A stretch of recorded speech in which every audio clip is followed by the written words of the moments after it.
Buenas noches. Hoy, 4 de noviembre del año 2020.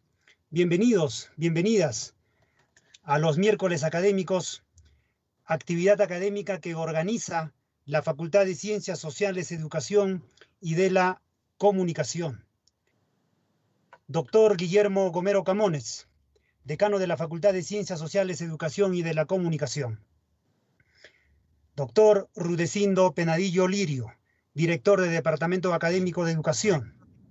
Magíster Edgar Mena Sánchez, director del Departamento Académico de Ciencias Sociales y Ciencias de la Comunicación. Distinguidos maestros de nuestra facultad, estudiantes que nos acompañan en esta actividad académica denominada Miércoles Académico. Bienvenidos, bienvenidas.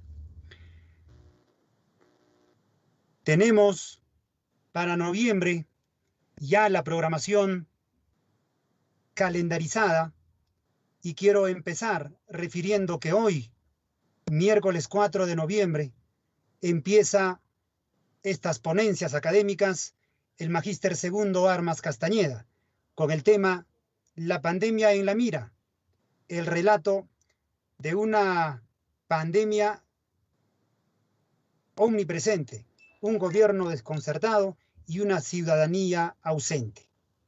El próximo miércoles 11 tendremos la ponencia del magíster Hilder Cruz Mostacero con el tema Reconstruyendo la identidad cultural a partir de museos y centros de interpretación. El miércoles 18 de noviembre, el magíster Rudy Medina Bedón con el tema Blended Strategies. Bueno, van a disculpar. Y el miércoles 25, el doctor José Antonio Salazar Mejía con el tema El Bicentenario de la Independencia de Huaraz. Antes de empezar de manera protocolar y oficial, quiero advertir que nos acompaña también el encargado de la Oficina de Responsabilidad Social de la Facultad de Ciencias Sociales, Educación y de la Comunicación, Magíster Edgar Herrera Tuya. Edgar, buenas noches. ¿Qué tal? ¿Cómo estás, Jaime? Muy buenas noches a toda la comunidad de nuestra facultad, de la Facultad de Ciencias Sociales, Educación y la Comunicación, de nuestra universidad, de la Universidad Nacional Santiago Antúnez de Mayolo y a la población en general. El día de hoy, tal y cual como tú lo comentabas, damos inicio a nuestro evento denominado Miércoles Académico, un espacio de discusión, de debate, que nace precisamente desde las tres disciplinas de nuestra facultad, de la Escuela Profesional de Ciencias de la Comunicación, de la Escuela Profesional de Arqueología y de la Escuela Profesional de Ciencias de la Comunicación.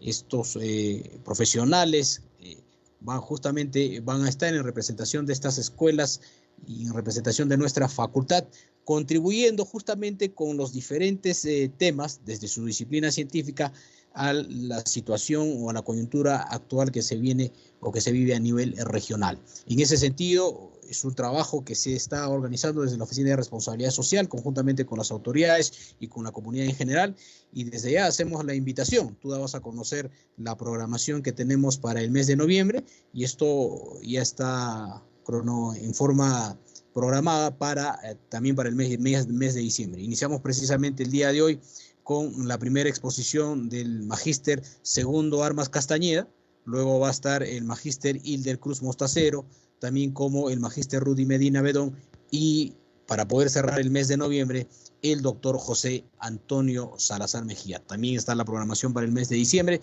así que hacemos la invitación nuevamente a toda la comunidad y a la población en general para poder participar de este webinar denominado Miércoles Académico, organizado por la Facultad de Ciencias Sociales, Educación y de la Comunicación. La invitación está hecha justamente para poder contribuir en esta dinámica de discusión, de debate, de conocimiento sobre la coyuntura actual.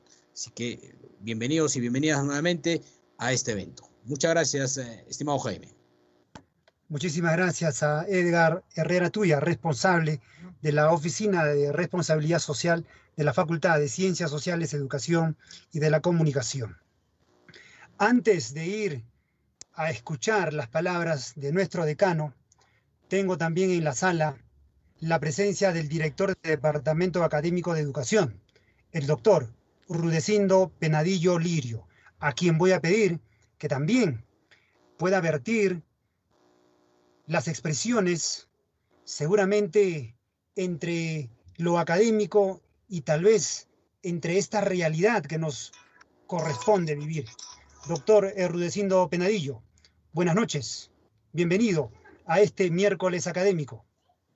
Bien, buenas noches con las autoridades presentes y también los docentes presentes en esta reunión. Para mí realmente es muy grato aunarme a esta reunión académica que se realiza por iniciativa de la Unidad de Responsabilidad Social Universitaria de nuestra facultad. Digo que esto es muy positivo porque estamos en una universidad y precisamente en la universidad se discuten ideas, ¿sí? Se comparten conocimientos, se comparte información y es muy bueno que hayamos implementado esta práctica en nuestra facultad y que siga en adelante, de repente consolidándose con de repente programas de mayor aliento, mayor alcance incluso, ¿sí? Y aprovechando el tema de la emergencia, la pandemia, creo que es un espacio para poder nosotros apreciar y compartir los conocimientos de nuestros colegas que muy dignamente se han ofrecido como voluntarios de los dos departamentos académicos, tanto de Ciencias Sociales como de Educación. Y tal como ha manifestado Edgar, en un primer momento son 4 ponentes para el mes de noviembre, seguramente vendrán otros 4 para el mes de diciembre, y con eso estaremos cerrando para el semestre 2021. Y como quiera que ya incluso está programado en el mes de enero el reinicio o el inicio del semestre 2022, seguramente también continuará esta programación para el siguiente semestre. Por lo demás, solamente desearles éxito a los ponentes que van a colaborar muy gentilmente con nosotros y desearles una feliz estadía de aprendizaje, sobre todo en esta reunión académica. Gracias por permitirme decirles algunas palabras a cada uno de ustedes. Ahora sí, dígame. Muchísimas gracias, doctor Rudecindo Penadillo, director del Departamento Académico de Educación de la Facultad de Ciencias Sociales, Educación y de la Comunicación. Muy bien. Antes de pedir la presencia del doctor Guillermo Gomero Camones, decano de la Facultad de Ciencias Sociales, Educación y de la Comunicación, debo indicar que esta actividad académica denominada Miércoles Académico se transmite a través de Radio Netunasam, Facebook Live y el Microsoft Teams, todos los miércoles a partir de las 6 de la tarde. Dicho ello, ahora tengo el grato honor de invitar al doctor Guillermo Gomero Camones, decano de la Facultad de Ciencias Sociales, Educación y de la Comunicación, para poder inaugurar esta actividad académica. Doctor Gomero, buenas noches. Recién está cargando. Muy buenas noches, Jaime. Buenas noches, Edgar, director de Responsabilidad Social de nuestra facultad, colegas de la facultad, señor director del Departamento Académico de Educación, director del Departamento de Ciencias Sociales y Ciencias de la Comunicación, los directores de escuela de nuestra facultad y a todos los colegas. Y por supuesto a la comunidad de las facultades y la comunidad universitaria y público en general. El evento que ha partido de la iniciativa de nuestro director de Responsabilidad Social es de suma importancia en la medida que estamos en una institución pensante, formamos investigadores y como investigadores, por supuesto, también son entes pensantes, entes reflexivos, entes críticos. La universidad es el mejor espacio donde se debe discutir los diferentes paradigmas, los diferentes enfoques, las diferentes concepciones de diferentes, por supuesto, especialidades de las diferentes teorías que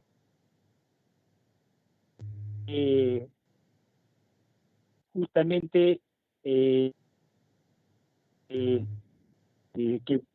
continuamente está pues en la agenda de la universidad como una institución donde tenemos el capital humano que tenemos que aprovechar al máximo y con el propósito de directo con nuestra toda la y de compartir también estos conocimientos con nuestros colegas. Tenemos colegas que tienen mucho de sus experiencias y el supuesto del resultado de sus trabajos. Y eso justamente hoy lo van a transmitir en estos eventos, en estas conferencias.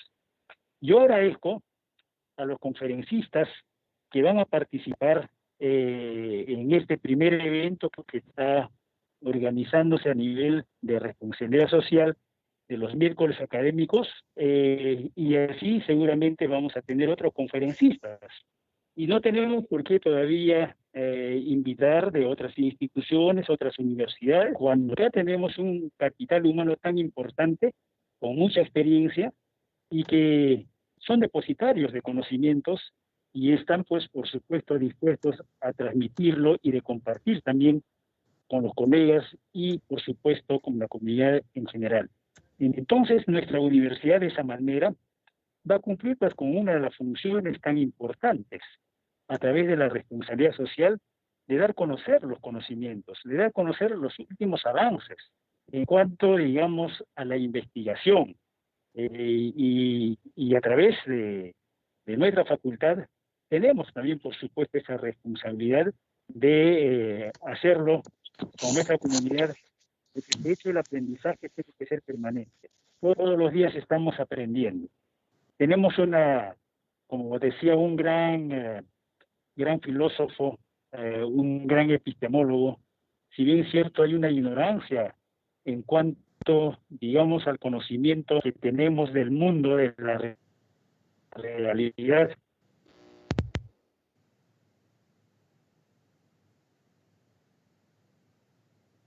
Sí, pero también tenemos pues, por supuesto, un conocimiento muy limitado. La ignorancia es infinita, pero el conocimiento es finito.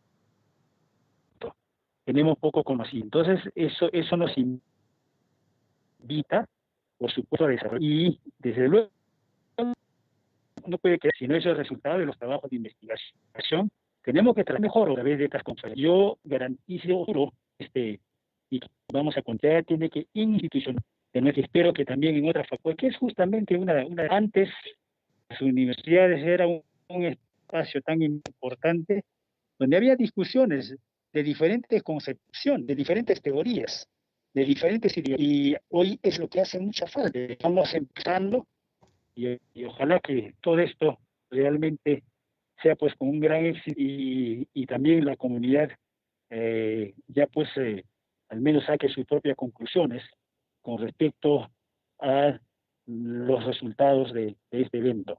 Yo agradezco al director de la Oficina de Responsabilidad Social, que estamos hoy en una situación muy especial.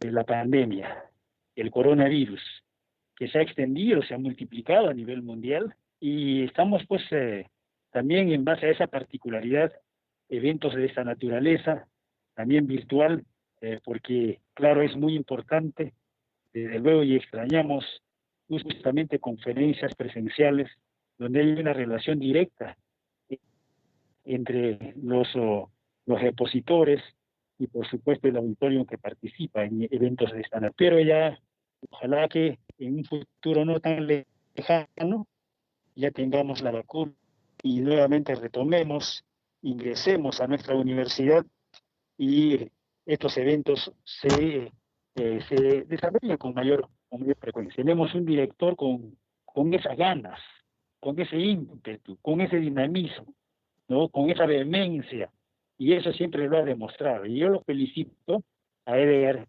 que él con ese compromiso, con ese interés con esa identificación que ha demostrado con nuestra facultad, está organizando este tipo de eventos y hay que apoyarlo todos nosotros. Y agradezco una vez más. Doy por inaugurado los miércoles académicos. Como punto de partida, pues tenemos ahí conferencistas que van a empezar ahora, hoy día, y así sucesivamente vamos a tener otros profesionales que también van a participar en las conferencias ya programadas. Muchas gracias. Muchísimas gracias al doctor Guillermo Gomero Camones, decano de la Facultad de Ciencias Sociales, Educación y de la Comunicación. Muy bien, la actividad miércoles académico ha sido inaugurada. A partir de ello, entonces, sin más preámbulos, vayamos a presentar al magíster segundo Armas Castañeda. Él empieza con este webinar denominado Miércoles Académico. El tema para hoy, la pandemia en la mira, el relato de una pandemia omnipresente, un gobierno desconcertado y una ciudadanía ausente. Magíster segundo Armas Castañeda, buenas noches. Hay que advertir que nos están escuchando a través de Radio Netunasam. También nos siguen a través del Facebook Live y en la sala del Microsoft Teams tenemos a 51 asistentes. Buenas noches nuevamente, magíster segundo Armas Castañeda. Buenas noches. Solamente por un problema técnico, quisiera saber si Owen tiene las diapositivas capturadas para que él pueda pasarlas. Sí, ya. Nos confirma que sí, maestro segundo. Ok, entonces podemos empezar. Podemos empezar, maestro. Adelante, Owen.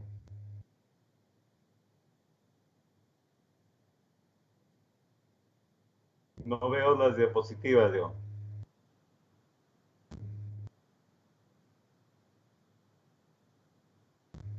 ¿Perdón? Las diapositivas ya se observan, maestro segundo.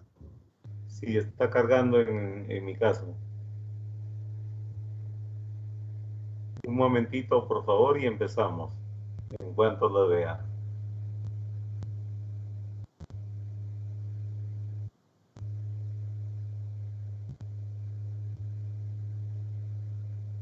Mientras tanto, sí, ya, perfecto. Muchísimas gracias. Quiero agradecer en primer lugar a las autoridades de la Facultad de Ciencias Sociales, Educación y de la Comunicación.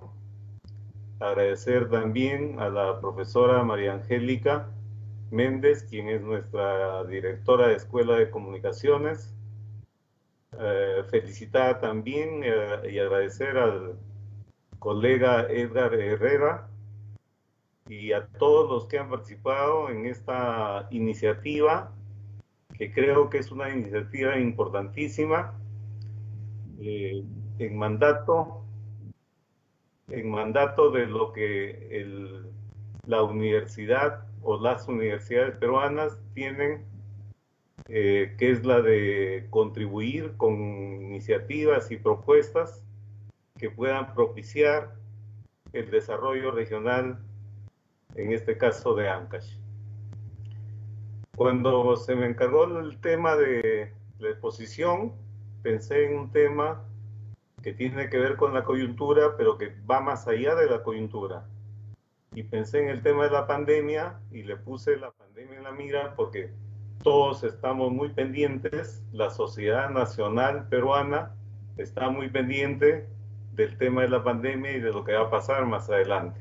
Entonces, para retratar, para fotografiar la situación que vivimos, yo le llamé la pandemia en la mira, porque todos estamos pendientes de ella, y traté de sintetizar lo que está pasando, y le puse el relato de una pandemia omnipresente, porque está en todos lados, un gobierno desconcertado, porque no sabe qué hacer, y una ciudadanía ausente, que no se manifiesta como tal.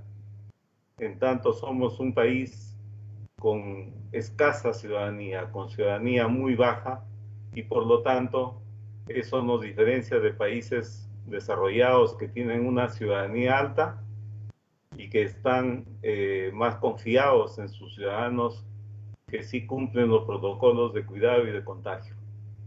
Siguiente, por favor.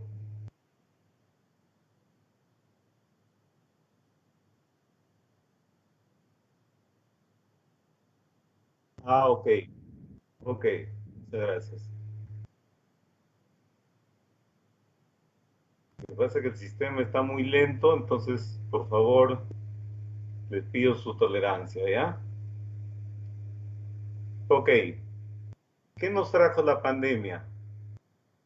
La pandemia nos ha traído un nuevo escenario. Y lo que no ha podido cambiar ni la política, ni el Estado, ni el gobierno, lo ha cambiado un virus. Eso me dijo un colega que ahora vive en Estados Unidos y que ha trabajado mucho conmigo el tema comunicacional. Pero la pandemia nos ha sorprendido y nos ha cogido desprevenidos. Y no solamente nos ha traído el virus, que es el que nos tiene agobiando permanentemente, sino que nos vino a recordar algunas cosas que estaban en transición, pero que todavía nosotros como país no lo sentíamos tanto. Y es que la pandemia nos vino a recordar que estamos en una nueva época, que estamos transitando de la sociedad industrial a la sociedad de la información y que estamos transitándolo muy lentamente. Una sociedad de la información donde hay superabundancia de información y ahora no tiene poder el que tiene información, sino el que toma las decisiones utilizando esa información y el que toma decisiones inteligentes, oportunas para generar cambios, innovaciones. Dos, nos vino a recordar que estamos viviendo la era de la ficción y el espectáculo, de ahí los programas de reality show, y ahora todo ha cambiado porque todo es ficción, todo es espectáculo y todo es representado. Nos vino a recordar también que estamos viviendo la era del distanciamiento y la virtualidad gracias a las TICs, porque esta es la hora de la virtualidad. La virtualidad no ha venido, así como las otras dos cosas anteriores, no ha venido para durar durante el tiempo de la pandemia, para estar acá con nosotros durante el tiempo de la pandemia solamente, sino que es una característica fundamental de la sociedad de la información a la que debemos ya acostumbrarnos. Hay colegas incluso de otras universidades que están esperando que pase la pandemia para poder regresar a sus aulas. Eso probablemente se va a dar, pero probablemente la educación virtual, por ejemplo, el teletrabajo, la teleeducación, la telecompras, el telemarketing y todo lo demás va a ser virtualmente. ¿Y qué más nos trajo? Nos trajo como consecuencia una crisis recesiva global que ya ha empezado, pero que va a ser mayor incluso que aquella que tuvimos en 1929 con el tema de la crisis recesiva internacional, que se le llamó la Gran Depresión, y esta crisis que nos está trayendo la pandemia va a traer consecuencias muy funestas para la sociedad global. ¿Por qué? Porque va a afectar el empleo, viene con la robotización que va a reemplazar mano de obra y mucha mano de obra va a quedar desempleada. Algunas universidades que tenían 4 sedes ahora han contratado un profesor para las 4 sedes en tiempo real, y etcétera, etcétera, por el lado de la teleeducación. Pero sobre todo yo creo que va a impactar mucho en los niveles de pobreza y extrema pobreza. El país tiene cerca de 5 millones de habitantes en situación de pobreza y tiene una cifra de más de 1 millón de habitantes en situación de extrema pobreza. Y no sé cuántas personas diariamente están muriendo por causa del hambre. Esas cifras de pobreza, extrema pobreza y mortalidad por causa del hambre van a aumentar considerablemente. Y eso va a generar una recomposición productiva, una reconversión productiva. Seguramente va a haber sectores como por ejemplo el sector de alimentos que va a ocupar los primeros lugares. Va a ser muy preferido el sector de alimentos, pero también todo el tema de la producción agraria, el tema industrial, también, pero no solamente en el sector productivo, sino también en el tema académico. Muchas carreras pasarán a segundo plano, otras a primer plano, y muchas otras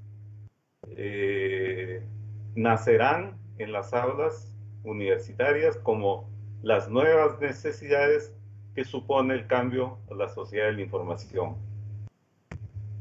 ¿Qué más nos trajo la pandemia? Cambió totalmente nuestro estilo de vida. De la noche a la mañana nos cambió la vida.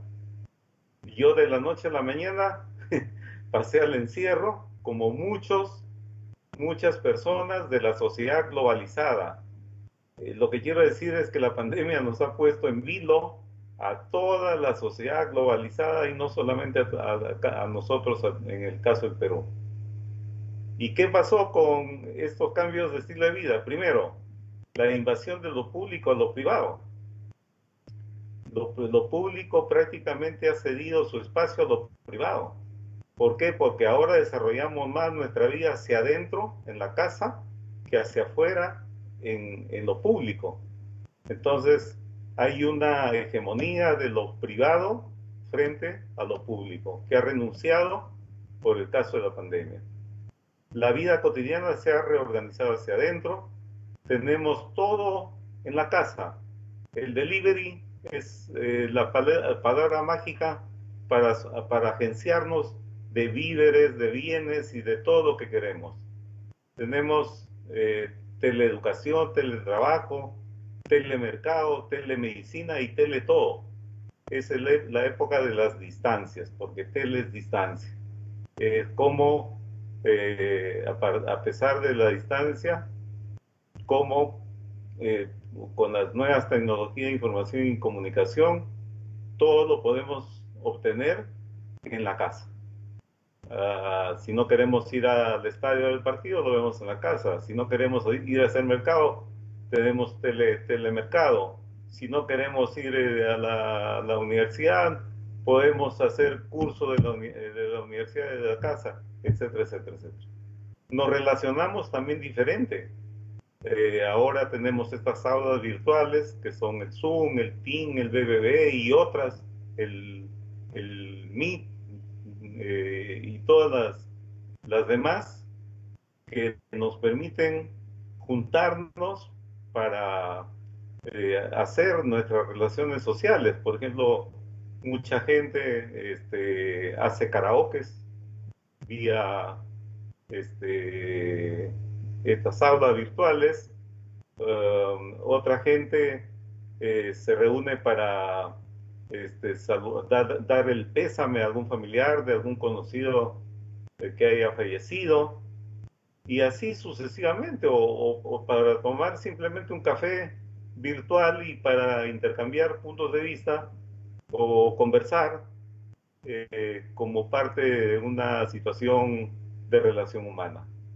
Y por último, y entre otras cosas, nos comunicamos diferente. Yo ahí quiero ser muy tajante porque hay gente que piensa que en la sociedad de la información, en la sociedad actual, no hay comunicación. Yo no creo eso. Yo lo que creo es que hay una comunicación diferente, distinta, porque es una sociedad distinta. Así como cambió el mundo industrial, la sociedad industrial, cuando los campesinos o los agricultores tuvieron que trasladarse a trabajar en las zonas fabriles y tuvo que mudarse prácticamente a esas zonas fabriles, alrededor de las zonas fabriles, y construir su casita ahí, que luego dio paso a los burgos y luego a las grandes ciudades, y cambió toda la geografía urbana. Así está, ese mismo tipo de cambios y otros más vamos a experimentar del cambio de la sociedad industrial a la sociedad de la información. Y tenemos que ser conscientes de eso. Y claro, toda sociedad se construye sobre la base de un sentido común, de un relato país, de una sociedad que comparte una visión única, común. Pero todo lo que se estructura, se desestructura. A eso Durkheim le llamaba anomia social, ¿no? Pero se desestructura para dar paso o tránsito a una nueva sociedad. En esa situación estamos, en ese camino estamos, ¿no? Entonces, lo que se viene es algo nuevo, totalmente nuevo, totalmente nuevo. Entonces, por ejemplo, en comunicación nos comunicamos diferente. Ya no estamos frente a una comunicación reflexiva, profunda, desarrollada. Estamos frente a un tipo de comunicación más epidérmica, más veloz. Hasta nos dan número de palabras para comunicarnos. No podemos hacer textos muy largos. La gente no lee más de 1 o 2 párrafos y a veces pone like sin leer nada. ¿Por qué? ¿Qué hay detrás? A veces comparten, pero no saben qué es lo que están compartiendo. No generalizo, pero por lo general se estila eso. Pero ¿qué más hay? Hay una nueva gramática, que es la gramática abreviada. Los chicos ya no escriben toda la palabra. Hay una economía del lenguaje que va a tener que resolver la RAE, tiene que adaptarse. Y todos tenemos que adaptarnos a la nueva sociedad de la información. Hay nuevos códigos, nuevos lenguajes, discursos simplificados y epidérmicos. Nuestra generación era una generación donde se valoraba mucho el argumento, la argumentación, la capacidad de argumentar. Hoy no, hoy las comunicaciones son muy epidérmicas y ha cambiado muchas cosas más que por tiempo ya no voy a abordar. Y me quedé con la diapositiva en blanco. Bueno, ya.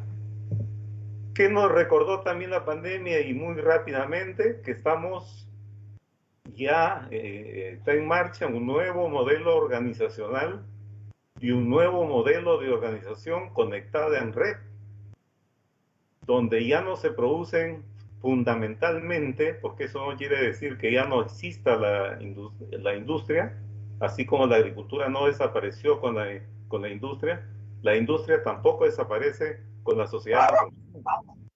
Pero lo cierto es que, a diferencia de la época industrial, que producíamos bienes materiales para cubrir necesidades, en esta sociedad la base fundamental de la producción es la producción de conocimiento, producción de valor intangible, ¿no? Entonces, ahora las cosas valen más por este valor simbólico que tiene el conocimiento. El trabajo se realiza en libertad, porque todo trabajo creativo tiene que realizarse en libertad. Ningún creativo tecnológico, ningún poeta, ningún literato puede escribir si no está motivado, si no está inspirado. Y esa inspiración no se da porque alguien le dice inspírate y escribe. Se da en el momento en que le da la gana, en que le surge la idea de la creatividad. Las organizaciones son flexibles, de jerarquía plana, y persiguen, los líderes empresariales hoy día persiguen más que productividad en masa y en serie, persiguen innovación acelerada. Esa es una característica clarísima, de tal manera que estamos frente a un fenómeno que se le ha llamado las tecnologías asesinas, donde la nueva tecnología asesina a la tecnología anterior. Y como la innovación es tan acelerada, lo que es nuevo hoy día es viejo mañana. Y cada vez estamos en esa dinámica de consumismo, de nunca parar, porque siempre queremos el último celular y la gente que pueda hacerlo, lo hace. Y está cambiando celulares cada semana, cada mes y a veces cada día también. Entonces hay esa característica propia de la sociedad de la información. El trabajo es flexible, ya no estamos sujetos a horarios de trabajo, porque además las jerarquías son planas, ya no son jerárquicas, jerárquicas verticales, digo, porque aquí también hay jerarquías, pero son jerarquías planas, donde todo el mundo se conecta en red y trabaja en red, y todos están al mismo nivel, desde el jefe, desde el líder, porque ya no se habla de jefe, hasta el empleado que maneja los equipos, ¿no? La importancia de la comunicación, porque la comunicación, más que vaso comunicante y transmisión de información, que es otra cosa, que no es comunicación, sino información, la comunicación es el vaso comunicante que hace posible que todos compartamos un mismo sentido común en la organización. Y ese mismo sentido común se llama cultura organizacional. De ahí la importancia de la comunicación. El valor del trabajo en equipo. Antes se trabajaba en grupo y cada cual, en la cadena productiva, cada cual hacía su trabajo y punto. Ahora no, ahora es un trabajo interactivo, en equipo, sinérgico, en torno a un mismo o solo objetivo. Todos trabajan en equipo y en torno a un solo objetivo. La necesidad de construir acuerdos, porque tiene que haber disposición al cambio, y el cambio solo se hace cuando todos nos ponemos de acuerdo en torno a lo que queremos. Entonces, la flexibilidad es otra, y la adaptación al cambio para saliendo de la zona de confort es una de las características fundamentales. Y los medios, y los grandes medios de comunicación, ¿cómo se están portando en este contexto de pandemia? Yo le he puesto bailando al ritmo de la pandemia. ¿Qué es lo que ustedes perciben o qué es lo que yo percibo en los medios de comunicación? Que la lógica de la configuración del rating como estrategia para lograr los fines pecuniarios que persigue toda empresa, legítimamente también, no se han modificado. Sigue lo mismo. Pero para esta configuración del rating se ha planteado desde varios ángulos. Primero, hay un monopolio de la agenda periodística donde pareciera que el único tema y el único problema que atraviesa el país es el tema de la pandemia. Y eso no es cierto. Eso descontextualiza el tema y lo convierte en un tema monótono, ¿no? Descontextualizado, donde el dramatismo de la pandemia se elabora a partir de un show o un espectáculo dramático. Es eso. Y lo que nos trae como consecuencia eso, nos trae como consecuencia la construcción, la configuración de un imaginario colectivo, ¿no? Que nos deja la sensación de angustia, de temor, de zozobra, inseguridad, incertidumbre, etc. Y en tanto los medios de comunicación trabajan con el espacio electromagnético, que es de todos los peruanos, del Estado de todos los peruanos, y que tienen dos fundamentales leyes o normas que cumplir, responsabilidades que cumplir, que es la responsabilidad social y la responsabilidad empresarial. Yo me pregunto, ¿dónde está la responsabilidad empresarial, social en este caso? La responsabilidad pública. ¿Es responsable trabajar de esta manera para generar generar en el público, en la audiencia, situaciones de zozobra, incertidumbre, inseguridad, angustia, temor. No es su rol, no es su único rol. Parece que el país no tuviera otros problemas. Nunca o casi nunca se habla de las consecuencias que va a traer la pandemia y de lo que tenemos que estar pendientes para estar preparados, porque si no va a ser una cosa muy, muy fuerte y muy problemática enfrentarla, ¿no?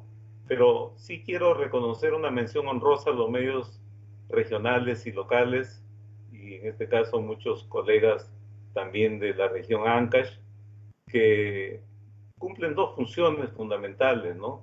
La primera es que estos medios regionales y locales, casi sin rating y sin ganar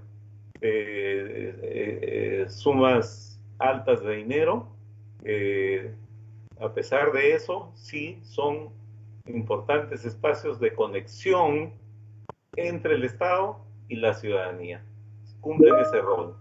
Y más aún en sociedades o en ciudades o en comunidades más pequeñas, donde no llega el Estado, los medios asumen en gran medida el rol que le corresponde al Estado. Entonces, por ahí creo que mi reconocimiento a los medios locales y regionales. ¿Y los comunicadores qué? Yo creo que los comunicadores también hemos sido interpelados, porque no solamente ha sido interpelada nuestro sistema sanitario, nuestro sistema económico, nuestra infraestructura, nuestra capacidad de respuesta en el plano económico, social, político, cultural, etc. No, yo creo que los comunicadores también hemos sido interpelados por esta pandemia y esta situación de tránsito de la sociedad de la información. Porque yo aquí me pregunto, ¿cuál es nuestra legitimidad para la comunicación política? Porque este tema de la pandemia no es un tema de comunicación técnica.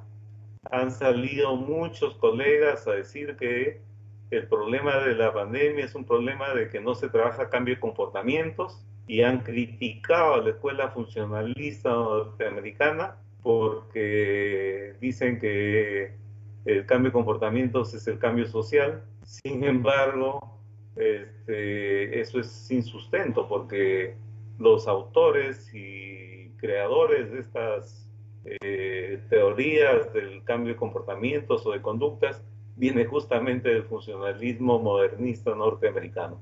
Hay desconocimientos. Han salido colegas a decir que solo la comunicación salvará al Perú de esta pandemia, y eso también es incoherente, es incorrecto, porque no es solamente un problema comunicacional, es un problema político, ¿no? Otros colegas han salido a decir campañas masivas, guerra informativa en la pandemia. No porque más información o comunicación que se produzca garantiza el éxito. Lo que garantiza el éxito es una buena estrategia de comunicación que puede incluso traer logros muy importantes aún con presupuestos ajustados, aún con presupuestos optimizados, pero ajustados, ¿no? Y algunos han salido a hacer recomendaciones, seguramente deshojando los cuadernos de la universidad para decir, sí, pero estrategias segmentadas, públicos objetivos segmentados, etc. Pero no se trata de eso, no se trata de estrategias técnicas o de recetas mágicas, y menos de recetas muy primarias, sino de trabajar seriamente lo que es la comunicación política y de trabajar el tema de estrategia política, de comunicación política. Y creo que estamos en deuda ahí porque Creo que lo que ha puesto en evidencia la pandemia es que no tenemos comunicadores con formación política. Y ese es un problema que le atañe a la universidad. Le atañe a la universidad en tanto lo interpela a que revise sus matrices de cursos, de carreras, etcétera, ¿no? Y ajustar, porque lo que se requiere de la sociedad es profesionales que respondan a las problemáticas sociales que se presentan en la sociedad. Una formación en abstracto, en isla, no es útil para la sociedad.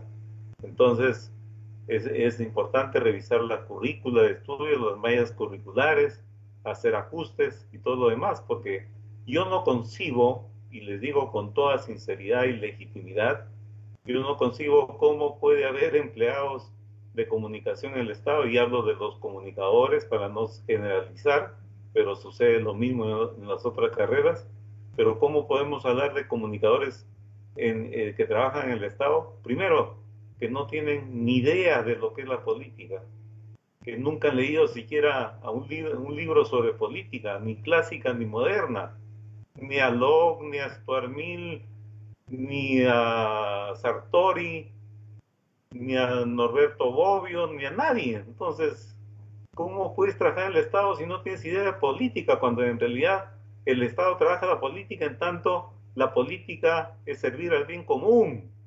Ese es el mensaje y la esencia de la política. Pero, por otro lado, ¿cómo trabajar en el Estado si no conoces el Estado? Por favor. No sabes ni qué cosa es el Estado. Por eso es que hay servidores públicos que hacen que deberían hacer servicio público, pero no lo hacen. Y entonces empiezan a tratar incluso mal a los usuarios. Yo lo primero que digo cuando me comunico con una entidad del Estado es que yo soy un ciudadano que conoce sus derechos frente a su Estado, y que mi reclamo o mi opinión va en ese sentido. Entonces, ahí un poco que los ubico, ¿no? Pero eso es dos. Y tres, no puede haber gente que trabaje en el Estado, comunicadores que trabajan en el Estado, que no conocen la normativa del Estado. Porque para actuar en el Estado hay que conocer la normativa en el Estado. Y aquel que no conoce los plazos de contrataciones, adquisiciones y todo lo demás, está perdido.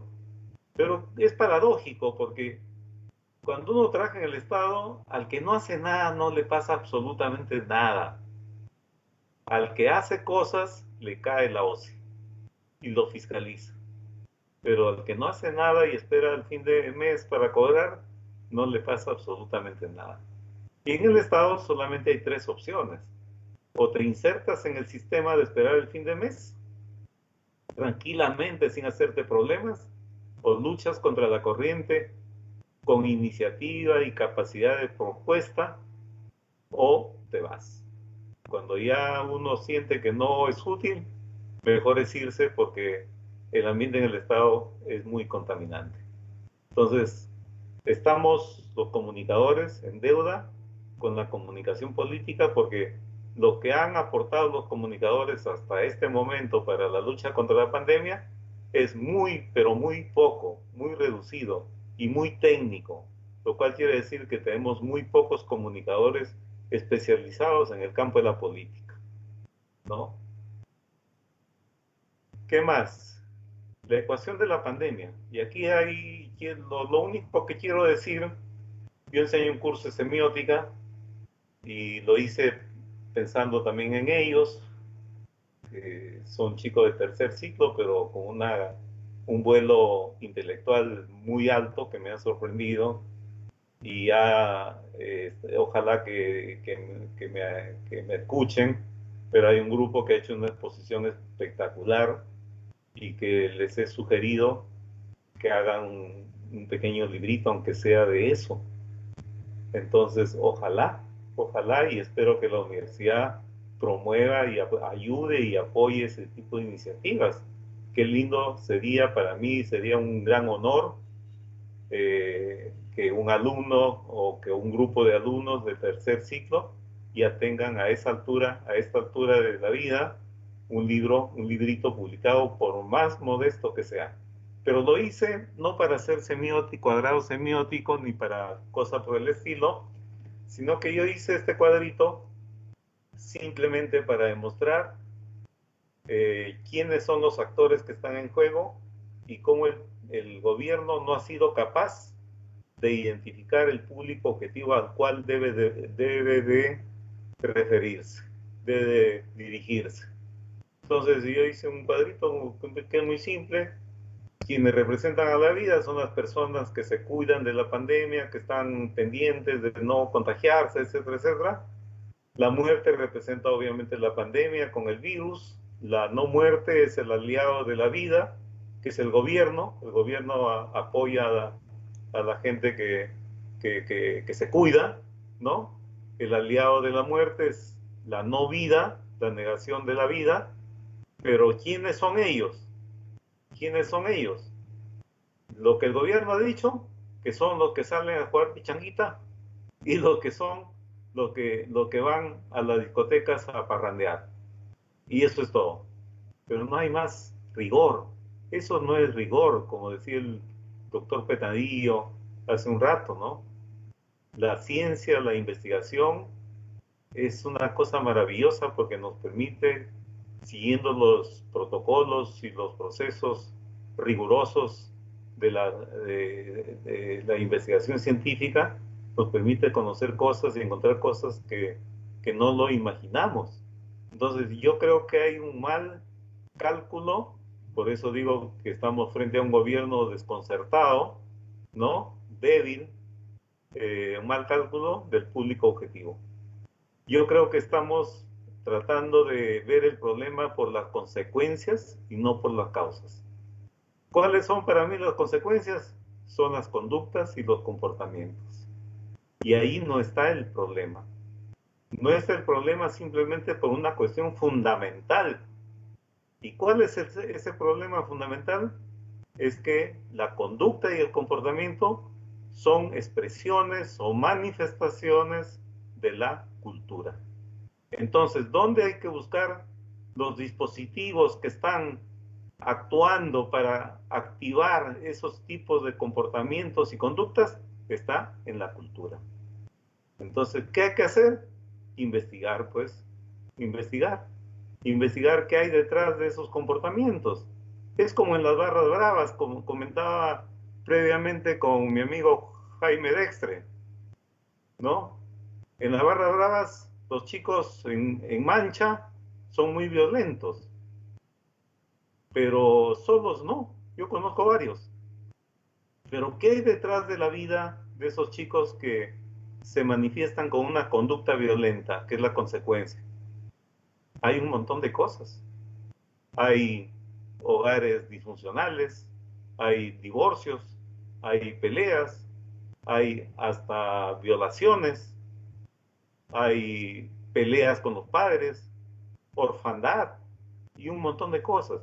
Y esos son los dispositivos que activan ese tipo de conductas. Aquí también, aquí es lo mismo. Hay dispositivos que hay que investigar que están activando ese tipo de conductas de gente que se expone al riesgo, se contagia y se hace daño a sí mismo y hace daño a toda la sociedad. Entonces, ese es un primer chispazo, una primera sugerencia de por dónde debemos buscar las causas de esos comportamientos. La segunda causa tiene que ver con el tema de ciudadanía. Para mí hay 4 instancias de representación de la ciudadanía. La primera tiene que ver con el individuo, de manera muy sencilla desde el punto de vista comunicacional. La segunda instancia, que tiene que ver con las condiciones, con la condición humana del libro que escribió Hannah Arendt, es el sujeto. El tercer escalón es el ciudadano y el cuarto escalón es la ciudadanía. Muchos confundimos eso y a todo el mundo le decimos los ciudadanos. Pero no, el ciudadano es una categoría sociológica muy importante y tiene su razón de ser. Siguiendo la norma del libro de Hannah Arendt, el sujeto, perdón, el individuo es el ser humano que ha nacido y que no ha tomado conciencia de su condición humana y que no respeta su vida ni la vida de los otros. El sujeto se reconoce como un ser humano en su condición humana, asume que tiene derechos y obligaciones, pero es condenado a la inacción. Está ahí pasivo, vive de su vida y no se mete con nadie y listo. En cambio, el ciudadano es aquel que toma conciencia de su condición humana, se asume como depositario de derechos y obligaciones, pero una cosa fundamental, es protagonista, actor y protagonista de esos derechos y obligaciones en la vida pública. Y por último, la ciudadanía no es otra cosa que la asociación de ciudadanos que se juntan para luchar por el bien común. Entonces, si yo miro el escenario del Perú, puedo decir que somos un país sin ciudadanía y sin ciudadanos, que somos un país de sujetos. Ese es nuestro programa. La persona que va se expone al contagio es un sujeto, porque no está pensando ni en sus hijos, ni en su familia, ni en sus amigos, ni en sus vecinos, ni en la sociedad y finalmente ni en su país. Entonces hay ausencia de ciudadanía. Y ahí hay que trabajar políticamente, hay que trabajar ahí, que tampoco se ve, no se ve ese tema. Con seguridad, en las estrategias de lucha contra la pandemia no se está viendo ese tema. Y en tercer lugar, el problema de la pobreza y la extrema pobreza en la que vive mucha gente, situación además en la que enfrenta esta situación de la pandemia por su vulnerabilidad, ¿no? Porque el drama de este país es que tiene, si bien es cierto, un nivel de empleo en la población económicamente activa alta, que es cerca de 48%, pero el drama es que tiene un 48% aproximadamente también de su empleo y un 2% aproximadamente, 2 y pico de desempleo, que sumados hacen 50 o un poco más del 50% de la población, que es una población sin trabajo decente, cachuelera, que vive del día y que tiene que salir a exponerse a la pandemia, lo cual no quiere decir que no debe cuidarse, a conseguir el pan de cada día. Y entonces es ahí el gobierno, ahí la política tiene que intervenir, porque no podemos ser ajenos a esa realidad. Es la gente más vulnerable que tiene el país. En síntesis, buscar la estrategia, porque lo que está fallando es la estrategia. El objetivo está claro, las tácticas hay, pero no porque uno trabaje y haga cosas, gana el partido, sino porque la estrategia no está clara. Y la estrategia tiene que buscarse detrás, en la cultura, no en las conductas, en la ciudadanía, en el ejercicio de la ciudadanía. Y 3, buscar la respuesta en las condiciones de pobreza y extrema pobreza en la cual vive tanta gente, atendiéndolos con políticas públicas. Y el gobierno es un gobierno desconcertado porque a quien quiere ayudar no se deja ayudar. Y entonces entra en pánico. Y entra tan en pánico que le lleva a plantear una estrategia coercitiva, ¿no? Toque de queda. ¿Dónde, en qué país del primer mundo ha habido toque de queda? Casi ninguno. ¿Y por qué? Porque esos países del tercer mundo están preparados para cualquier cosa. Tienen la infraestructura sanitaria que se requiere, que diría un país lleno de pandemia. para responder. Entonces, ¿de qué se preocupan ahí? Y por otro lado, tienen una ciudadanía alta. Y si tienen una ciudadanía alta, ¿para qué preocuparse? ¿Para qué hacer campañas si la gente sabe cuidarse? Y hemos visto, todos hemos visto seguramente por televisión, por cable, cómo la gente en Suecia, en Noruega, en Alemania, cómo se cuidan, cómo guardan su distancia, cómo dan testimonios de que no deben cuidar, porque esa gente además sabe mucho. Esa gente ha vivido, no ellos probablemente, pero sus abuelos, sus padres, han vivido las hecatombes más terribles que ha tenido el mundo moderno, que fueron la Primera y Segunda Guerra Mundial, acompañada de una crisis recesiva internacional en 1929. Entonces ahí no hay problema. Entonces, aquí el gobierno, estrategia coercitiva. ¿Ha dado resultados? No. Estrategia financiera, 12%. Yo digo, el problema de la pandemia es un problema que tiene dos eslabones. El primer eslabón es el eslabón del ciudadano y el segundo eslabón es el gobierno.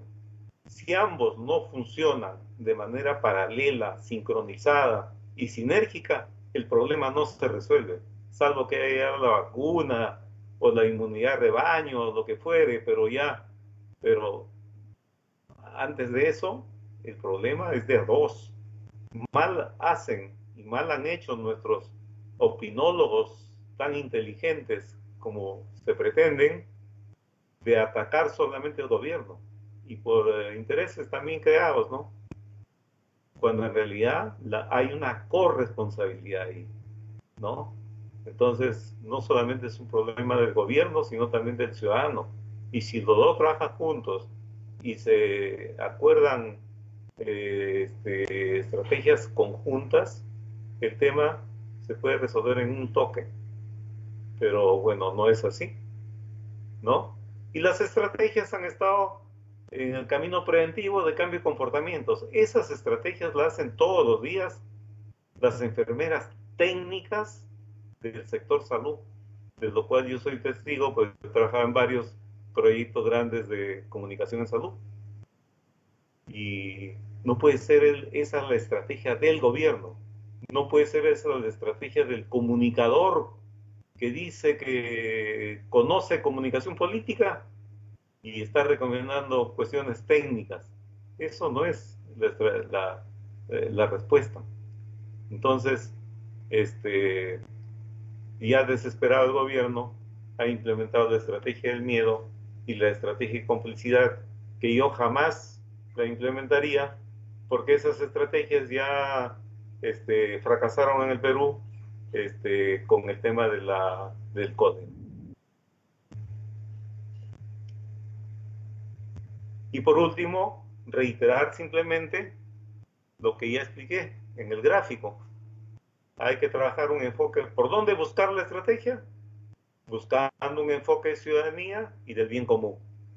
Otro tema, un enfoque cultural desde los imaginarios y prácticas culturales que están movilizando esas conductas. Y en tercer lugar, un enfoque político de atención a las precarias condiciones de vida que vive la gente, que está más vulnerable y que está más expuesta a la pandemia. Eso es lo que quería compartir con ustedes de manera muy rápida, porque Edgar Herrera, que es el responsable del tema de los miércoles académicos, nos ha pedido que nos limitemos al tiempo de 1 hora. Espero haber cumplido el tiempo. Muchas gracias. Muchísimas gracias al maestro Segundo Armas Castañeda por el tema propuesto, desarrollado y además haber, digamos, escarbado muy meticulosamente y de manera científico-social. A partir de esa premisa, maestro Castañeda, tenemos por el interno 2 preguntas que quiero plantearlos y luego seguramente, bueno, ya levantó también la mano el doctor Penadillo. En tal caso, Yo quiero cederle el micrófono al doctor Penadillo, director del Departamento Académico de Educación de nuestra facultad, antes de lanzar las preguntas que nos han hecho llegar por el interno. Doctor Penadillo, buenas noches. Bien, buenas noches, Jaime. En primer lugar, felicitar por su ponencia al magíster Segundo Armas.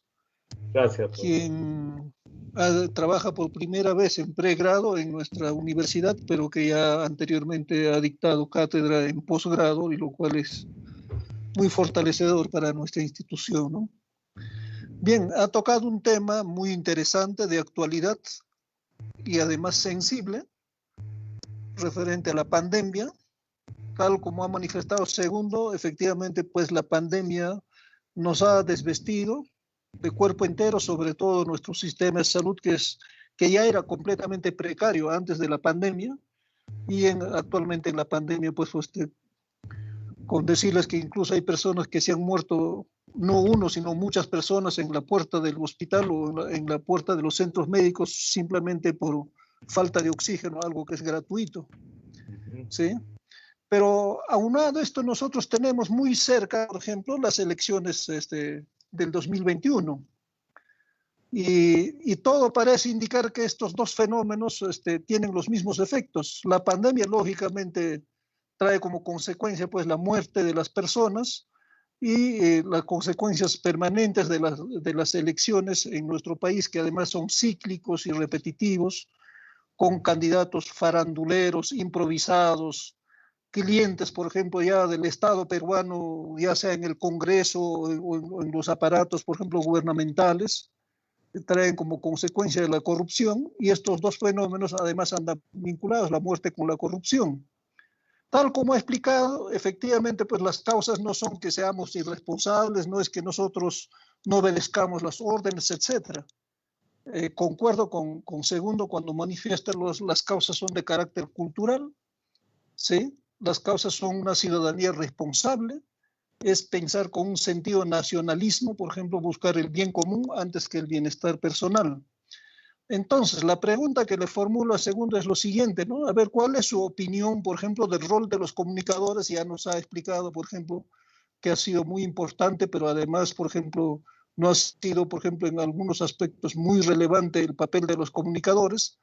Y cómo se viene, por ejemplo, el rol de nuestros comunicadores visos ya próximo, por ejemplo, las elecciones de 2021, aunado a este fenómeno de la pandemia. Eso sería mi pregunta para el magíster Segundo. Muchísimas gracias, doctor Penadillo.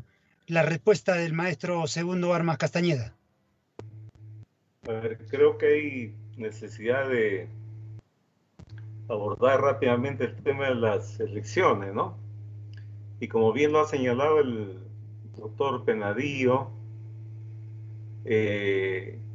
habría que preguntarnos también, con toda franqueza, ¿qué es lo que está representando la política en nuestros días? Y cómo comparamos la política en su esencia y en su origen ontológico, y la política que se está practicando hoy en día en el Perú y en muchos países del mundo globalizado. Cuando surgió la política, surgió como un espacio deliberativo para luchar por el bien común, como dice Hannah Arendt cuando habla de los antiguos y los modernos. Hannah Arendt señala que los antiguos ingresaban al mundo del mundo público con todo el vigor para servir al bien común y alcanzar la trascendencia, entre paréntesis, de dioses. O sea, no entraban a la política no para otra cosa que no fuera para servir a la gente y para trascender en la vida y alcanzar esa dimensión de dioses en la cual ellos creían. Y los modernos, decía Hannah Arendt, entran a la política para satisfacer el bien particular y por pura vanidad. porque no quieren, no es verdad que quieran trascender, es verdad que quieren dar a conocer su narcisismo, su egocentrismo, etcétera, etcétera. Y eso es verdad. Y en eso se ha transformado la política. La política se ha transformado en, yo digo siempre, en apolítica, en la negación de la política. Se ha negado la esencia de la política porque todo es invertido. Yo en un momento le llamé, en la época de Fujimori, le llamé la magalización de la política, porque la política se convirtió en chisme y en esas cosas, y menos tratar temas de prioridad nacional, que son los grandes temas de desarrollo de los pueblos. Y ahora tenemos un Congreso, hemos tenido un Congreso realmente decadente, hoy tenemos otro Congreso totalmente decadente y no sabemos qué nos espera. Comentaba con Jaime también al inicio y hablábamos de cuántos candidatos se presentan aquí en el Perú y cuántos en Estados Unidos o en otros países desarrollados o en vía de desarrollo como Chile, por ejemplo. Y el tema ahí es cultura política, ¿no? El hecho de que se presente tutti mundi, como dicen vulgarmente el pueblo, expresa que somos un país muy variopinto y que somos un país de mucho ensayo, ¿no? Porque se presenta cada improvisado que no sabe ni siquiera lo que hace y lo que dice. Y cualquiera de nosotros podríamos ser más inteligentes y podríamos aportar más en política, pero no nos animamos porque tenemos el temor de estrellarnos contra esta lógica antipolítica que prima hoy en día en el país, ¿no? Entonces, solo explica la gran cantidad de políticos que postulan porque somos ese país variopinto que no ha logrado avanzar en la construcción de su democracia y sobre todo en la construcción de la política, ¿no? Entonces, no me augura buenas esperanzas. No creo que haya cambios sustantivos en este asunto, ¿no? Es lamentable, desesperanzador, pero esa es nuestra realidad. Yendo al tema ya más de la pregunta, yo lo que he señalado es que los comunicadores también nos hemos sentido desnudados, interpelados por esta pandemia. Y lo que evidencia es que no hay comunicadores políticos. Yo me preguntaba en una ponencia en ICA, con los periodistas de ICA, ¿cuántos comunicadores realmente hemos leído un libro sobre política? ¿Cuántos comunicadores, autocríticamente, cuántos comunicadores tenemos por lo menos algún acercamiento a la política? ¿Cuántos comunicadores tenemos alguna experiencia política? ¿Cuántos comunicadores tenemos formación política? Muy pocos. Muy pocos. Y los pocos que hay, encima, confunden la política, la comunicación política, con el marketing. Y yo tengo un amigo muy cercano que dijo un día en una exposición que la política en realidad es el marketing político. O sea, el manual de Joan Costa en acción, que no es más que comunicación difusión, ¿no? Y eso no debe ser. Creo que las universidades deberían incorporar con seriedad la formación en comunicación política. Ya la Católica está preparando un doctorado, una maestría, perdón, en gestión pública. Pero yo creo que no basta gestión pública. Creo que hay que trabajar más abordadamente en comunicación política y como parte de ello, trabajar gestión pública, comunicación gubernamental, comunicación de la administración pública. Hay una serie de temas colaterales que servirían para armar un buen diseño de comunicación política. Yo los animo a que ustedes, como UNASAN, ahora, bueno, soy parte también de este proyecto tan hermoso, tan lindo, que disfruto tanto, a que podamos impulsar cambios, porque, como les dije en un momento, todo va a cambiar. Algunas disciplinas van a bajar de nivel, otras van a subir de nivel, unas van a desaparecer y van a aparecer otras. Entre esas otras, comunicación política debe ser una de las que tengan preferencia, porque aportaríamos mucho con eso a la sociedad y al desarrollo regional, porque la comunicación ahora ya no es como antes, es el último renglón del proyecto, del plan, donde se decía difusión de las actividades. Felizmente se ha puesto en valor la comunicación y ahora la comunicación es transversal a todas las disciplinas académicas, ¿no? Y a buena hora. Gracias. Muchísimas gracias al maestro Segundo Armas por la respuesta a la pregunta del doctor Rudecindo Penadillo. Habíamos indicado que teníamos dos preguntas y una de ellas es la siguiente. En su opinión, ¿cuál cree que debe ser el rol de las universidades en la construcción de la democracia para mejorar la ciudadanía del país?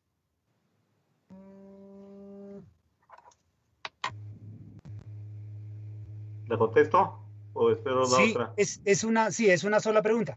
La siguiente, Okay. la siguiente son dos que tenía. Bueno, puede tomar nota, doctor, profesor de Segundo Armas.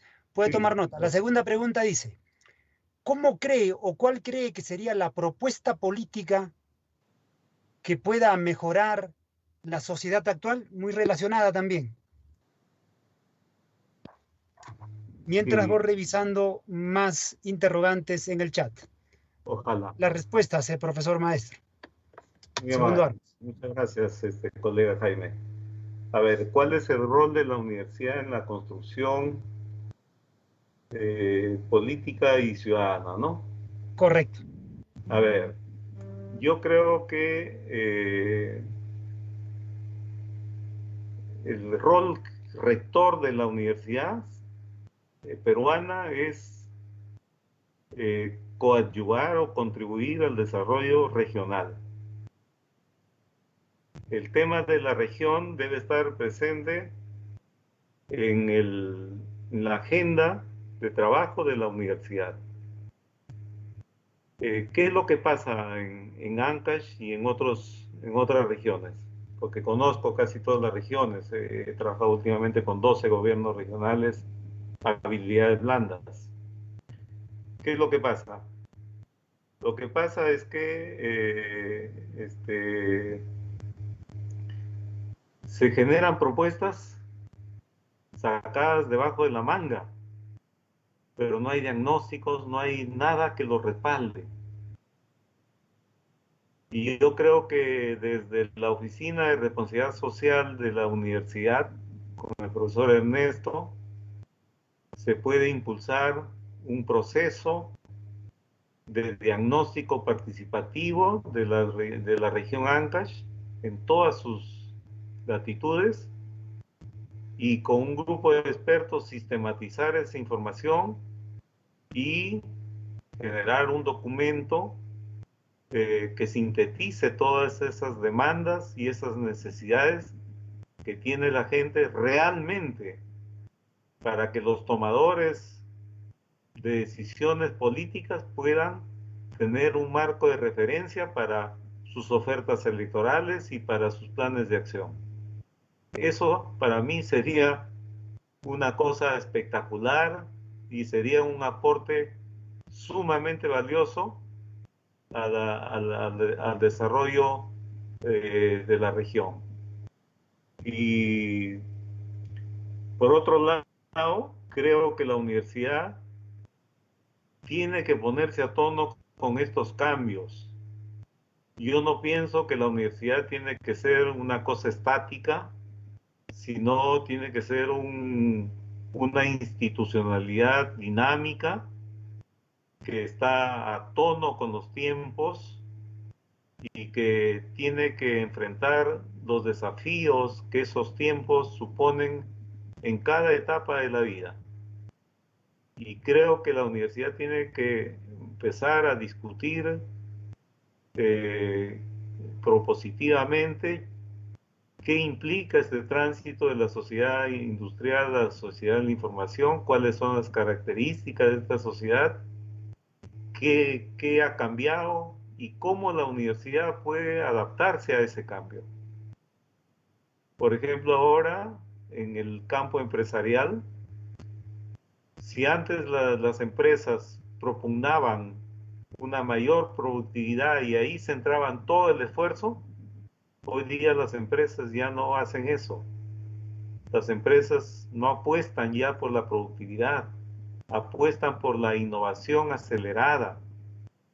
¿Eso qué significa? Que la computadora que yo tengo acá, que es desde 2014, ya no siguen produciendo en cantidad esas computadoras de 2014, sino que van innovando todos los días y es de nunca acabar. Y tienen un público cautivo que los sigue y que son consumidores de sus productos. Entonces yo creo que la universidad debería, esa es una modesta opinión a mis autoridades de la universidad, pero la universidad debería entrar en un proceso de revisión o de reingeniería de la oferta educativa que tiene. Porque, como dije hace un rato, muchas carreras van a quedar obsoletas. Y muchas carreras que estaban relegadas probablemente pasan al primer plano. Y muchas carreras que no existen, habrá que crearlas. Porque se van a necesitar nuevas especialidades. Por ejemplo, en el tema de liderazgos empresariales o organizacionales, ya no podemos seguir pues con la idea del jefe, del capataz y del que da órdenes. Fácilmente puede haber un diplomado, una maestría enfocada a la formación de líderes. Por ejemplo, ¿no? Me imagino, ¿no? O una carrera, una instancia educativa que tenga que ver con la organización moderna y el cambio organizacional. Otro del lado de la filosofía, el cambio de época, que no somos conscientes de que estamos viviendo un cambio de época, por Dios. Eso es como haber pasado de la agricultura a la industria. No puedo concebir yo cómo no somos tan conscientes de eso. Tenemos que ser conscientes de eso. ¿Por qué? Porque esos son los nuevos retos que supone la sociedad futura. Y si no nos ponemos a tono con esos nuevos retos, lamentablemente nos vamos a quedar, como siempre, rezagados. La sociedad industrial en Europa, siglo XVIII y XIX, pujante. Nosotros hemos tenido ni siquiera sociedad industrial, sino los primeros talleres fabriles de 10, 15 personas en el Perú a principios del siglo XX. Y los los sociólogos se preguntan si hemos logrado construir una sociedad industrial para llamarnos ahora sociedad postindustrial. Y todos coinciden que ni siquiera hemos sido capaces de construir una sociedad industrial. Y entonces, ¿cómo no es legítimo que nos llamemos sociedad postindustrial? No hemos sido capaces de construir una sociedad capitalista. Difícil llamarnos sociedad postcapitalista. No hemos sido capaces de formar una sociedad moderna. Difícil llamarnos sociedad posmoderna. ¿Por qué? Porque siempre estamos a la saga. Y la pandemia nos ha situado en una situación difícil, complicada, nos ha sorprendido y todo, pero nos ha permitido avanzar un paso. que si retrocedemos a la etapa anterior, va a ser una cosa negativa en todos los planos. Pero también eso implica que hay que actuar con creatividad para enfrentar los nuevos desafíos que supone la sociedad de la información, con un mundo globalizado,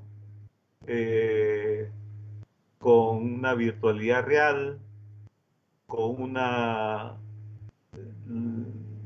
interacción entre lo global y lo local, y que tomar en cuenta y tomar en serio que estamos viviendo una sociedad cosmopolita.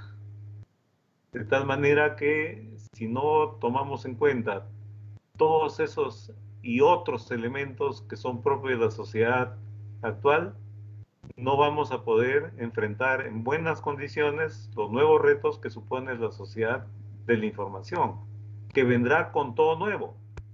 Porque hay gente que he escuchado decir, en los tiempos pasados habían principios, valores, etc. Sí, pues eran los principios y valores de esa sociedad. Queda en nosotros, que somos los protagonistas de esta nueva sociedad, en crear los nuevos sentidos, que tiene que ver también con los valores, los principios y todo lo que tiene que ver con una sociedad nueva que está en formación. Gracias. Muchas gracias, maestro Segundo Armas. 2 preguntas más y con esto concluimos. Sí, 2 preguntas más. Espero, bueno, esas son las inquietudes de nuestros estudiantes y lo voy a resumir. Voy a resumir las preguntas. Tome nota, profesor Segundo. Sí. ¿Cómo la pandemia afecta la socialización en nuestro país más que estar preocupados por otras sociedades? Bueno, es la inquietud de uno de nuestros estudiantes. Otra pregunta, relacionada también a la anterior. ¿Cómo legalizar las microempresas en los gobiernos regionales y distritales de nuestro país a partir de esta pandemia? Con eso concluiríamos, maestro Segundo. Gracias, muy amable, Jaime. Bueno, legalizar las microempresas, ese es un tema jurídico, legal, ¿no? Lo que yo comentaba con mis alumnos de, no sé si fue de planificación estratégica, pero les mencionaba que yo veo mucho TV5, canal francés, y veo mucho canal español. Y les hablaba de cosas, de emprendimientos. Eso ha sido con el curso uno de mis cursos.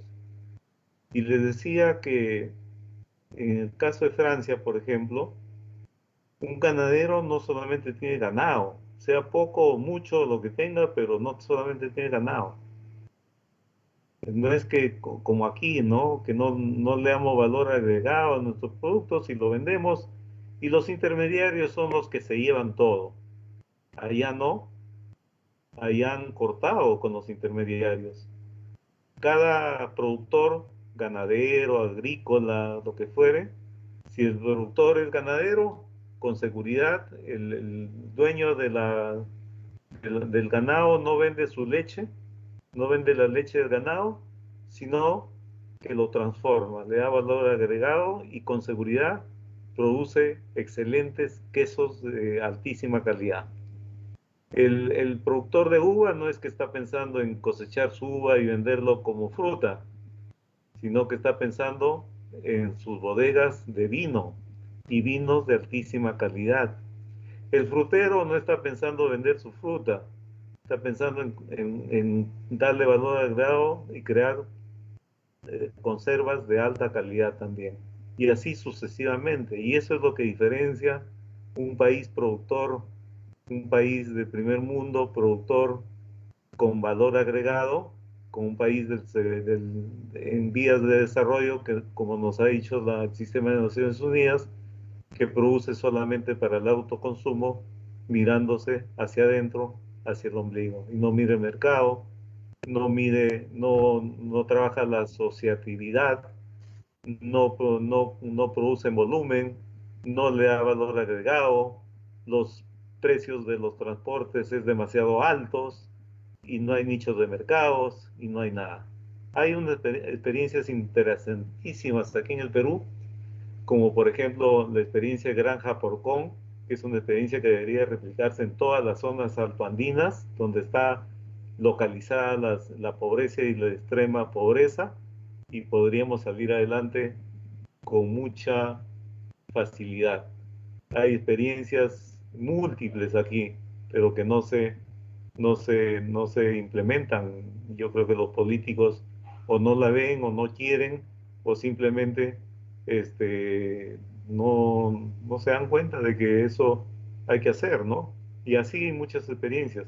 Entonces, las pequeñas empresas tienen que legalizarse, tienen que contar con el apoyo, las MIPES y la pequeña empresa tienen beneficios, algunos beneficios que hay que recuperarlos. Y lo que quiero decir con esto es que debemos ser un país emprendedor en ese sentido. Y mejor todavía si lo hacemos no de manera individual, sino de manera colectiva. Aquellas empresas que hacen disque responsabilidad social deberían reorientar sus políticas a generar emprendimientos en la gente para que esos proyectos de emprendimiento sean proyectos sostenibles en el tiempo y en el espacio. Con eso dejarían huella ahí donde van y explotan los recursos de esas comunidades. Pero eso no pasa, debería pasar, ¿no? Entonces, con eso, la segunda pregunta y la primera es, ¿cuál es la propuesta política? ¿Me la puede repetir, Jaime, por favor? Decía, o la otra pregunta es, ¿cómo la pandemia afecta la socialización Okay. en nuestro país? Y Ok. no estar preocupándonos por lo que ocurre en el exterior.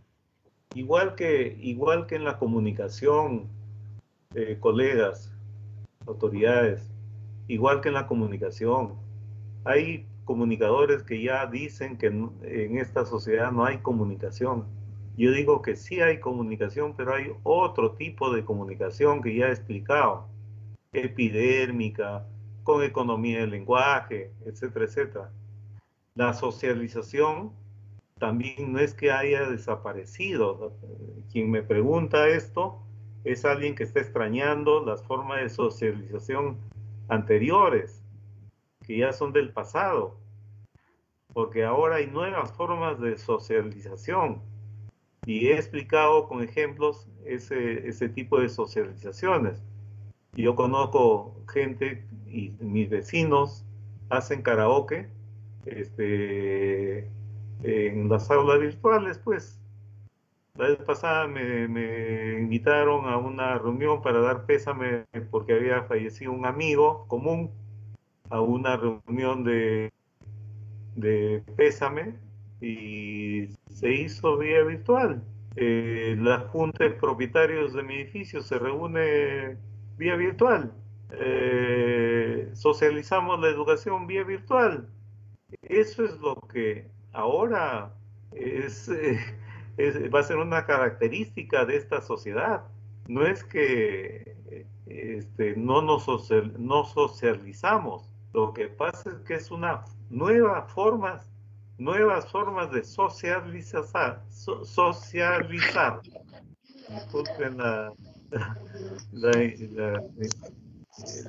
el error de pronunciación, ¿no? Pero van a ser diferentes formas de socializar, pero socializamos de diferente manera. Obviamente es un cambio, pero ese es el cambio que está suponiendo este cambio de época. Y creo que todavía no aceptamos de que estamos viviendo ese cambio de época, cuando en realidad es más cierto que la certeza. Disculpen el término, pero es redundante a propósito, ¿no? Entonces, no es que no haya socialización. Lo que pasa es que ya no hay socialización como estábamos acostumbrados. Hay nuevas formas de socializar, que es diferente. Así como no es que no haya comunicación, hay nuevas formas de comunicación. Que seamos críticos a eso, correcto. Yo soy crítico, por ejemplo. Crítico a la economía del lenguaje, crítica a la superficialidad, al uso de códigos, de signos diferentes, distintos. Pero tengo que aceptar que esa es la nueva forma de socializar en la sociedad de información, de comunicar en la sociedad de información, ¿no? Y las universidades van a tener que redefinirse. La Real Academia tiene que enfrentar el tema de la economía y el lenguaje, por ejemplo, pero las universidades tienen que redefinirse también. Por eso es que cuando hacemos educación virtual, no es lo mismo que educación real, presencial. No es lo mismo. Por favor, miren, yo lo digo con toda honestidad porque no creo que no es dañino, pero yo estoy con mi agüita acá, pero también estoy con mi pastelito acá, ¿no? Y estoy con mi cafecito acá y voy interactuando con la gente, voy conversando con los alumnos y eso no mortifica y ni interrumpe a nadie. Y hago una cosa animada, o sea, no es pesado. Dos horas pasa como si nada y los mismos chicos reconocen de que no se siente el tiempo. Y yo tengo un curso de 3 horas, 2 cursos de 3 horas, y pasa el tiempo rapidísimo. Y una cosa que evito, porque lo vivo en carne propia con mi hijita, todo el día se pasan los alumnos frente a la computadora. Eso no puede ser. ¿Por qué? Porque hasta el mediodía tienen clases. Y después del mediodía, trabajos, reuniones de grupo. De tal manera que están expuestos a la computadora desde las 7 de la mañana hasta las 8 o 10 de la noche, dependiendo. ¿Por qué? Porque les dejan un montón de trabajos, porque como no pueden asumir todo en la clase, les dejan trabajos y trabajos y trabajos. Y entonces yo no quiero trabajos improvisados. Yo no quiero trabajos trasnochados. Yo no quiero trabajos inconsistentes, con falta de rigor. Prefiero darles un mínimo y prefiero garantizar en clase que lo que hablamos, lo que discutimos, porque yo trabajo la perspectiva constructivista de Schutz. Yo voy construyendo con los alumnos los contenidos, asumiendo mi rol siempre, de hipótesis, tesis y síntesis. Hipótesis, tesis y síntesis. Y lo hago de diversas maneras. Lo puedo hacer de una manera muy espontánea. A ver, chicos, a ver, ¿qué supone esto? Y empiezo a hacerle preguntas medias ingenuas y van hablando, y les sigo repreguntando y les sigo repreguntando, y entonces voy ya cuajando el concepto y voy redondeando y sintetizo, etc. Pero puedo empezar también con un grupo que expone. Y algunos exponen cosas que no entienden. Y eso es lo que yo les digo. No hagan exposiciones leídas. Y no quiero que lean cosas que no entienden. Eso es el peor pecado. Y si hay cosas que son importantes que no entienden, pónganlo así, expónganlo así. No entendemos, profesor, eso. Profundice un poco más. Y luego después hago participar, y aquí están algunos de mis alumnos, yo hago participar a la gente, a los estudiantes, ¿no? Recojo sus opiniones, les voy dando rutas, es muy divertido. Y yo me divierto mucho. Tengo algunos de mis alumnos aquí que pueden dar testimonio de eso, ¿no? Yo por lo menos estoy muy contento. Estoy disfrutando mucho, así como he disfrutado este foro, esta charla virtual, que seguramente estoy convencido, más allá de que sea mía, pero toda la propuesta es una propuesta muy importante. ¿Por qué? Porque la universidad entra a un espacio, al espacio público, del debate público, y entra a disputar la agenda programática para sacar adelante esta región, que es una región muy golpeada. Y la universidad tiene un deber moral, ético, de participar, aportando para que esta situación se revierta y sea una región diferente.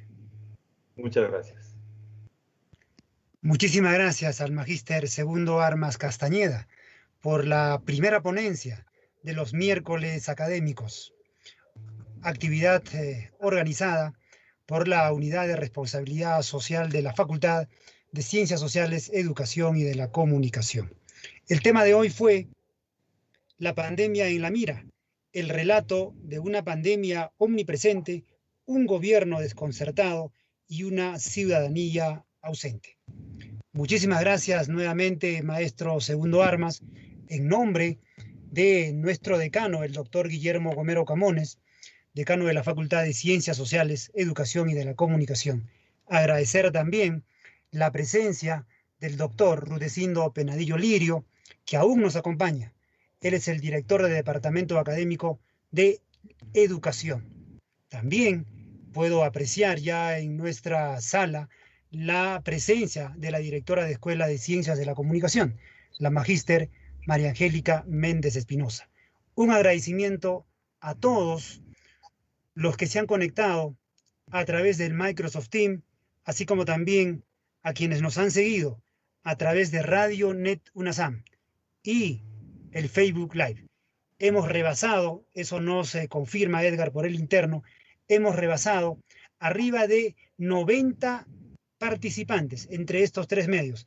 Me parece exitoso y quiero también felicitar a nuestras autoridades por haber confiado, por haber apostado para que esta actividad académica se desarrolle. Muchísimas gracias nuevamente, maestro Segundo Armas. Profesora María Angélica, quiero comprometerla. Palabras finales para cerrar este miércoles académico, la primera ponencia, muy puntual.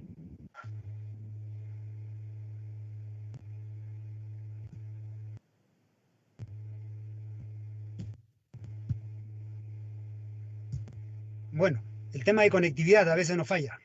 Palabras de despedida, profesor Segundo Armas. Y cerramos la actividad, la primera actividad de los miércoles académicos.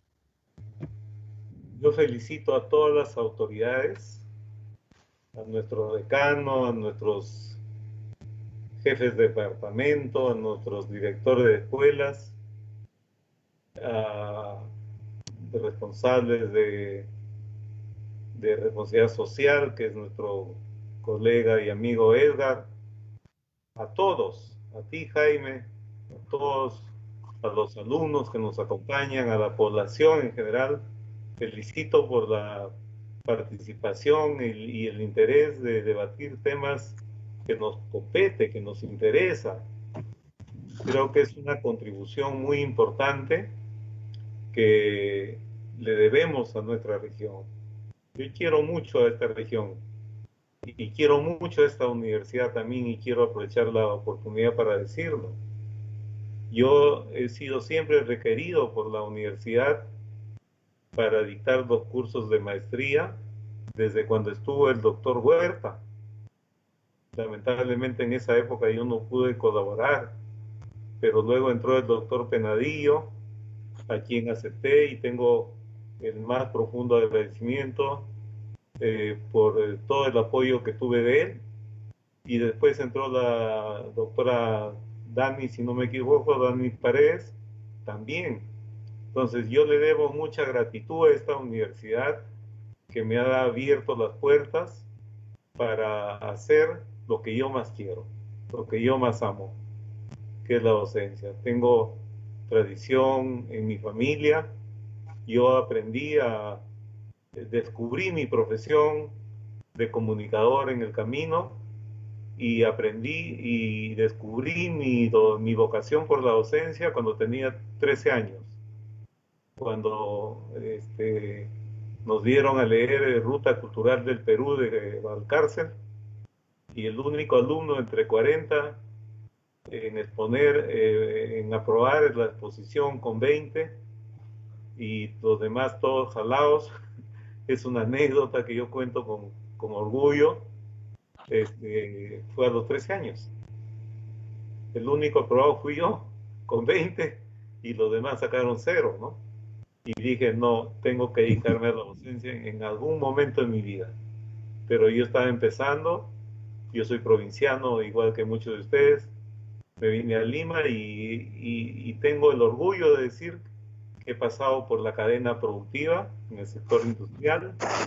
De obrero he pasado de toda mi vida, desde obrero hasta gerente y asesor en estrategia y comunicación del Estado, cosa que yo lo cuento con mucho orgullo y como ejemplo para mis alumnos, a quien siempre todos los días les doy un mensaje de esperanza y de aliento para que potencien sus capacidades y salgan adelante, porque la educación, así estén ahora los reality show y todas esas cosas, la educación seguirá siendo el motor del cambio. Muchas gracias, Jaime, por darme esta oportunidad, y muchas gracias a mis autoridades que así lo han permitido también. Y me siento muy honrado de haber inaugurado con la charla que da hoy día este ciclo de actividades que van a resultar seguramente muy beneficiosas y de mucha contribución a la comunidad. Muchas gracias. Muchas gracias, maestro Segundo Armas Castañeda. Y para cerrar y poner punto final a la primera ponencia académica, profesora María Angélica, muy puntual, buenas noches, y usted cierra la actividad. Buenas noches y bueno, gracias por darme la palabra. Felicitar realmente y agradecer al profesor Segundo Armas por habernos compartido esta charla esta noche tan interesante, y felicitarnos todos por haber estado también presentes en estas actividades que cuando pensamos que se iba a iniciar o que se iniciaba esta situación, que no podíamos hacer tantas actividades, pero nos damos cuenta que hay mucha recepción de nuestros estudiantes, de mucha gente sobre la actividad académica que está realizando en nuestra universidad. Entonces, yo quiero felicitarlos también a los que han estado acompañados, a muchos de ellos nuestros alumnos, a los colegas del Departamento de Educación y al público en general que nos ha acompañado esta noche, y los invito también a esta iniciativa que ha tenido la Oficina de Responsabilidad Social de seguir acompañándonos en las otras actividades los siguientes miércoles. Muchas gracias, Jaime. Muchísimas gracias, profesora María Angélica Méndez Espinosa.